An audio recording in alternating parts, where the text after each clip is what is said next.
খবর 24 ইন্টুর সাথে আপনাকে স্বাগত। নতুন নতুন খবর জানার জন্য আমাদের চ্যানেলে চোখ রাখুন। নমস্কার দর্শক বন্ধুরা, স্বাগত আমাদের এই চ্যানেলে। ভোটের কয়েকদিন আগে শিরোনামে উঠে এসেছিল মুখ্যমন্ত্রী ভাই বাবুন বন্দ্যোপাধ্যায়। প্রকাশ্যে মমতা বন্দ্যোপাধ্যায় তার বিরুদ্ধে ক্ষোভ উগড়ে দিয়েছিলেন। এবার লোকসভা নির্বাচনে ভোটই দিতে পারলেন না সেই বাবুন তথা স্বপন বন্দ্যোপাধ্যায়।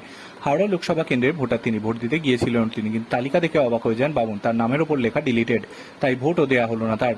মধ্য হাওড়া 37 নম্বর ওয়ার্ডের ভোটার তিনি। 2022 সাল থেকে এই কেন্দ্রের ভোটার হয়েছেন বাবুন। এদিন ভোট দিতে না পারার সঙ্গে সঙ্গে সংশ্লিষ্ট কর্তৃপক্ষের কাছে অভিযোগ জানার বাবুন, কিন্তু গণতান্ত্রিক অধিকার প্রয়োগ করতে না পেরে মর্মাহত বাবুন। তিনি বলেন, আমার মাথায় ঢুকছে না যে কি হলো। 2022 সালে ভোটার হয়েছে, একজন নাগরিক হিসেবে ভোট দেওয়ার তো অধিকার, কেন এমন হলো তা আমি জানতে চাই। বাবুন জানান, হাওড়া এসডিও সহ প্রশাসনিক অধিকর্তাদের সঙ্গে যোগাযোগ করেছেন তিনি। অনলাইনে নির্বাচন কমিশনকে চিঠিও দিয়েছেন ইতিমধ্যেই। তিনি আরো বলেন, হাওড়ার ভোটারদের জন্য আমার খারাপ লাগছে। নাগরিক হিসেবে আমার ভোট দেওয়াটা জরুরি ছিল, কেন নাম বাদ গেল সে ব্যাপারে কোনো সদুত্তর পাননি তিনি। উল্লেখ্য, ভোটের তালিকা প্রকাশ হওয়ার পরই ক্ষোভ উগড়ে দিয়েছিলেন বাবুন। হাওড়ার প্রার্থী প্রসূন বন্দ্যোপাধ্যায়কে নিয়ে ক্ষোভ প্রকাশ করাই শুধু নয়, নির্দল হিসেবে ভোটে লড়ার কথাও বলেছিলেন তিনি।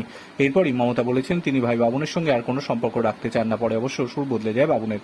সারা জীবন দিদিমণির সঙ্গেই থাকবো এই কথা বলতে শোনা যায় তাকে। Bureau report,